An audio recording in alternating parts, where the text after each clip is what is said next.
Hello भाई और उनकी बहनों। जैसा कि हमने लास्ट एपिसोड में देखा, चारों सेक्शन मिलकर उस हेलो मास्टर पर हमला कर रहे होते हैं जिसका नाम युआंगजी होता है। और वो अपनी जान बचाते बचाते ब्लड स्किप्स टेक्निक का इस्तेमाल कर वहाँ से निकल जाता है। पर वो जैसे ही अपने लोगों के पास पहुँचता है तो उसे पता चलता है कि उसके उसके साथ की 3 होली सेक्शन ने उस पर हमला कर दिया, यानी कि डेविल सेक्शन उन्होंने उस पर हमला कर दिया है। वे सब लोग उसको दबा रहे होते हैं। इसी के साथ ही उसके जो साथ के लोग होते हैं वो तुरंत ही सरेंडर कर देते हैं। वो ये सब देखकर थोड़ा परेशान हो जाता है, फिर बाद में हंसने लगता है। Now let's get started. जैसे ही वहाँ पर पॉइजन यंग मास्टर यानी कि वो यान आ जाता है, फिर उसके बाद वो उन सभी लोगों को एक गोल चक्कर में ले लेता है जो कि चारों तरफ पॉइजन से बना हुआ था। फिर वो उन सभी से कहने लगता है, जिसको सरेंडर करना है वो उस गोले से बाहर आ जाओ, जिसको सरेंडर नहीं करना है वो उसी गोले में रहो। ये सुनते ही हॉल मास्टर युआंगजी के साथ के लोग तुरंत ही अपनी तलवार फेंक कर उस गोले से बाहर निकलकर भागने लगते हैं। ये देखकर हॉल मास्टर को बहुत ज्यादा गुस्सा आ रहा होता है और वो उनकी गर्दनें पकड़ लेता है और कहने लगता है, गद्दारी करता है मादरचोद, जिस थाली में खाता है उसी में छेद करता है। वो कह रहे होते हैं, हॉल मास्टर हमें जाने दो।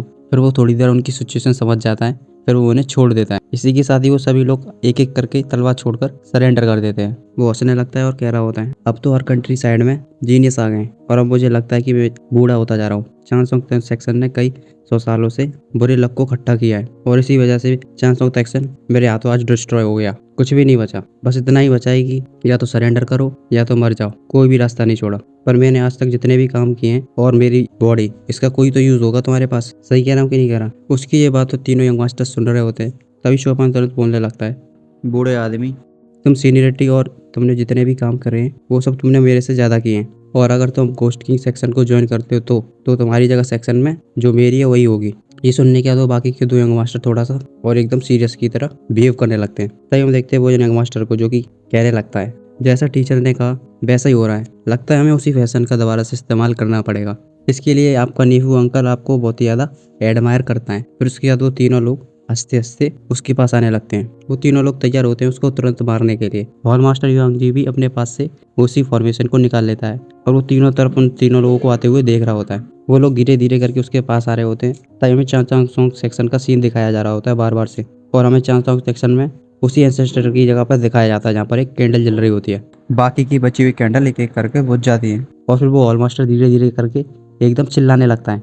फिर हमें इधर दिखाने लगते हैं जहाँ पर चारों सेक्शन थे, वो सभी लोग हाथ जलाकर टुकड़ियों में उनके पास बैठे हुए थे। तभी हम इधर एक मोटे से लड़के को देखते हैं जो कि वहीं पर बैठा हुआ था एक पत्थर पर, जो कि अपने हाथ को देखने लग रहा था। तभी अचानक से उसके पास एक लड़की आ जाती है और उसके पास आकर बैठ जाती है और कह रही होती है, अभी चल रहे वॉर में तुमने बहुत ही अच्छी तरह से लड़ा, लगता है तुम्हारी चोट लग गई है, जरा मुझे दिखाओ। इतना कहने के बाद तुरंत ही उसका हाथ पकड़कर अपने पास ले लेती है। ये देखकर वो लड़का थोड़ा सा फ्रस्ट्रेटेड हो जाता है और तुरंत ही अपने हाथ को वापस ले लेता है और कहने लगता है, ये तो सिर्फ एक छोटी सी चोट है, इससे कुछ नहीं होगा, और मैं तो क्योंकि सेक्शन का डिसिप्लिन हूँ। जब तक मैं इस दुनिया में सभी लोगों के लिए सभी डिमोन्स को एलिमिनेट नहीं कर दूंगा, तब तक चाहे मेरे खून निकले चाहे मैं खुद मर जाऊं, मैं बिना डरे आगे बढ़ता रहूंगा और यही मेरी ड्यूटी भी है। और ये बात वो बड़े ही फखर से कह रहा होता है। इतना सुनने के बाद वो लड़की तुरंत खड़ी हो जाती है और वहाँ से जा रही होती है और साथ ही साथ कहती है, कितना बड़ा चूतिया है। उसके कुछ समझ नहीं आता। इसके बाद वो सीधा लड़की ली सिंह के पास जाती है और उसके पास आकर बैठ जाती है और कह रही होती है, वो मिस्टर सॉन्ग कुछ ज्यादा ही सीधा है, उसे इस दुनिया के बारे में कुछ नहीं पता। इधर हम देखते हैं सुई को, जो कि अपनी तलवार को सही कर रही होती है।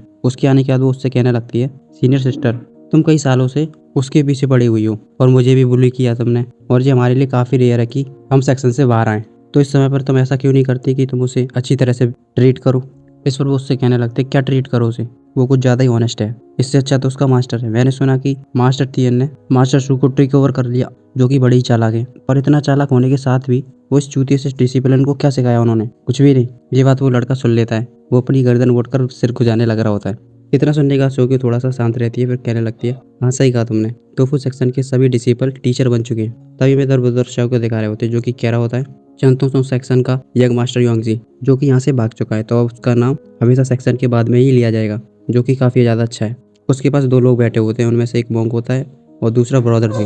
ब्रदर शाओ कहना स्टार्ट रहता है, हम कई दिनों से ढूंढने लग रहे हैं पर हमें एक भी क्लू नहीं मिला है। तभी ब्रदर इस पर कहने लगता है, कहीं ऐसा तो नहीं ब्रदर शाओ अंदर जाना चाहते हैं, वो चाहते हैं वो अंदर जाकर ये सब चीज़ ढूंढे। इस पर वो ब्रदर शाओ कहने लगता है, हाँ मैं यही चाहता हूँ। पर वो मोंक तभी बोलने लगता है, जितना हम अंदर जाएंगे उधर उतना ज़्यादा ही गहरा पॉइजन है, जो हमारे लिए बहुत ज़्यादा दिक्कत कर सकता है, और साथ ही साथ वहाँ पर कई सारे जहरीले जानवर और मॉन्स्टर भी मिलते हैं, जो कि हर जगह पर हैं।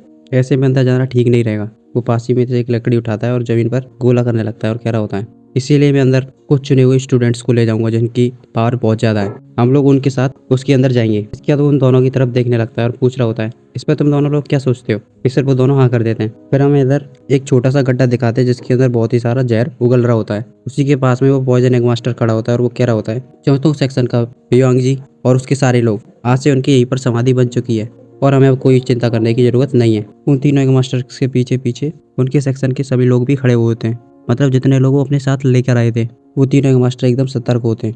तभी हम देखते हैं सोपान को, जो कि अपनी छड़ी को कस के पकड़ने लग रहा होता है। अब क्या लोगों में लड़ाई होने वाली है क्या? तभी हम अचानक देखते हैं कि एक जमीन में से एक स्पिरिचुअल रे उठती है जो कि सीधे बादल में जाने लगती है। जैसे वो रे उठती है वो तीनों लोग उधर उसी की तरफ देखने लगते हैं कि आखिर यहाँ पर क्या हो रहा है। तभी पॉइजन एग मास्टर बोलने लगता है यहाँ पर कुछ हुआ है, मैं तुम सब लोगों से बाद में मिलता हूँ। और उसके बाद सीधे वहाँ से जाने के लिए उनसे कह रहा होता है। वो गोल्डन फेरी तुरंत ही स्नॉट करने के बाद वहाँ से जाने लगती है। इस पर पॉइजन एग मास्टर उससे कह रहा होता है, गोल्डन फेरी थोड़ी हम जब अंदर जाएं हम पर थोड़ी दया दिखाना। वो उससे कुछ नहीं कहती और सीधे वहाँ से चली जाती है। पर वो पॉइजन एग मास्टर अपने आप में ही खुश हो रहा होता है। फिर उसके बाद वो शिवपान को देखने लगता है। शिवपान उससे कुछ नहीं कहता, वो थोड़ी देर उसकी तरफ देखता है और फिर वहाँ से वापस जाने लगता है। और उसके साथ ही उसी के जो 7 लोग थे वो भी चले जाते हैं। तभी हम देखते हैं पॉइजन एग मास्टर को, जो कि उसकी मुंह पे से हंसी बिल्कुल गायब हो जाती है और अपने मुंह ऊपर की तरफ कर लेता है। तभी हम बता देखते हैं शिवपान को, जो कि एक पत्थर पर बैठा होता है। तभी उसके पास एक उसका सबॉर्डिनेट आता है और कहने लगता है, डिप्टी चीफ। शिवपान उससे कह रहा होता है, तुम और सांसुक दोनों ही बाहर रुकोगे, पर लेकिन तुम वांगडू और एकेडा फ्रैक्शंस दोनों से बच कर रहना, क्योंकि उन लोगों के साथ उनके डिप्टी चीफ आए हुए हैं। तभी वो कहने लगता है, डिप्टी चीफ, मेन हॉल से एक सीक्रेट मैसेज आया हुआ है। वो बता रहा होता है, सोजाकू और क्यूलोंग कुछ समय पहले ही डेथ स्वॉर्म में आए हुए हैं। ये सुनने का शिवपान थोड़ा सा शांत पड़ जाता है। फिर उसके बाद वो उससे कहने लगता है, इस मैटर को दबा कर रखना, किसी को नहीं पता चलना चाहिए और ऐसे एक्ट करना जैसे कि कुछ हुआ ही नहीं है, सब बढ़िया चल रहा है। इस पर वो उससे कहने लगता है, जैसा डिप्टी चीफ है, और वहाँ से चला जाता है। फिर शिवपान तुरंत ही उस पत्थर पर खड़ा हो जाता है और पीछे पत्थर के बैठे हुए उस मास्टर का उससे कहने लगता है, ये जगह थोड़ी देर में खतरनाक होने वाली है, अगर तुम जीना चाहते हो तो अच्छा रहेगा कि तुम इस जगह को बहुत जल्द से जल्द छोड़ दो। और उसके बाद वो तुरंत ही वहाँ से गायब हो जाता है। उसको ऐसा देखकर वो तुरंत ही पत्थर से नीचे उतर जाता है और कहने लगता है, बच्चे मुझे ऑर्डर देना बंद करो, तुम्हारा जब मन करता है तुम जब जहाँ चले जाते हो और मेरे से कहते हो कि यहाँ से चले जाओ, और वैसे भी मुझे कोई चिंता नहीं है, मास्टर गाँव यहाँ से जा रहा है। इसके बाद वो भी वहाँ से जाने लगता है। इधर हमें दिखाने लगते हैं जिनके लोग थोड़ा उड़कर अंदर जा रहे होते हैं, वो काफ़ी अंदर जाने के बाद एक जगह पर उतर जाते हैं। तभी वो देखते हैं बदर शाह को, जो कि कह रहा होता है, ये जगह आगे बहुत ही ज़्यादा जहरीली होने वाली है, तो एक काम करो, तुम सब लोग अपने मैजिक वेपन का इस्तेमाल करो, जिसकी वजह से तुम इस पॉइजन से बच सकोगी। इतना सुनने के बाद वो सभी लोग एक एक करके मैजिक वेपन का इस्तेमाल करने लगते हैं और उनके ऊपर एक स्पिरिचुअल रेयर की कवर आ जाता है। वो सभी लोग स्पिरिचुअल रेयर का कवर करने के बाद धीरे धीरे करके अंदर जाने लगते हैं। वो ब्रदरली और उसके साथ का सबॉर्डिनेट वो भी मैजिक वेपन को यूज़ कर लेते हैं और अंदर जाने लगते हैं, पर ब्रदरली एक वहीं पास ही के पेड़ में आँच लगा देता है। फिर उसके बाद वो सभी लोग धीरे धीरे करके अंदर बढ़ने लगते हैं जहाँ पर वो एक स्पिरिचुअल रे उठी हुई थी। तभी उस बूढ़ा उस लड़की को दिखाने लगते हैं, जो कि दूर से ये सब देख रहे होते हैं। वो बूढ़ा कह रहा होता है, आजकल डीमन सेक्शन में तो लगातार आँच लगी हुई है, अब पता नहीं इस चक्कर में कितने लोग मरने वाले हैं, और ऊपर से ये युवा और निकल आया है, ये यहाँ पर उस सीक्रेट ट्रेजर की बात कर रहा है, अब पता नहीं कितने लोगों की मौत होने वाली है। तभी वो लड़की कहने लगती है, पता नहीं सिस्टर फिंगर के साल में होंगी। इस पर वो बूढ़ा उससे कहने लगता है, पहले अपनी चिंता करो, उसकी बाद में चिंता करना। इस पर वो उससे कहने लगते हैं, ग्रैंडफादर ये तुम क्या कह रहे हो? तभी हम देखते हैं मास्टर गाँव को, जो कि अंदर से आ रहा होता है। वो लड़की तुरंत ही मर जाती है और उसको देख लेती है और कहने लगती है, टो स्पिरिट इधर आओ। इधर मिस्टर मास्टर गाँव उसे देख लेता है और वो सोचने लगता है कि अब मैं क्या करूँ। वो उस लड़की से बचना चाहता था, उसे किधर भी जगह न मिलने पर वो तुरंत ही पीछे भागने लगता है, पर वो लड़की तुरंत ही उसके भाग के आ जाती है और उसे रोकने लगती है, रोस्ट रुको रुको।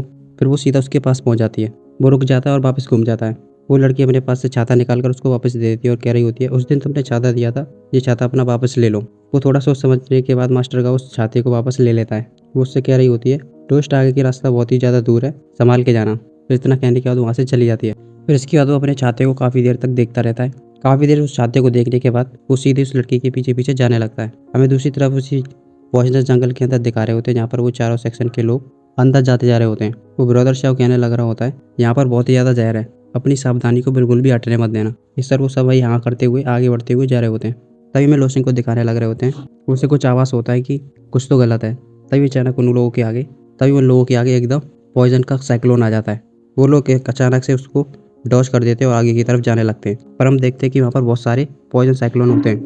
तभी ब्रदर शाह एक फॉर्मेशन को ऑन कर देता है और कहने लगता है, सभी लोग संभाल के। उसके बाद वो सभी लोग उस फॉर्मेशन के पीछे आ जाते हैं और उसको वहाँ से चीरते हुए वहाँ से निकल जाते हैं। थोड़ी आगे जाने का ब्रदरली कहने लगता है, इससे ज़्यादा कुछ भी नहीं है, हम लोग तो वैसे ही डरने की कोशिश कर रहे हैं। ब्रदर से उससे कहने लगता है, ब्रदरली अभी हम भीतर नहीं पहुँचे हैं, इस सब चीज़ को तुम हल्के में मत लो।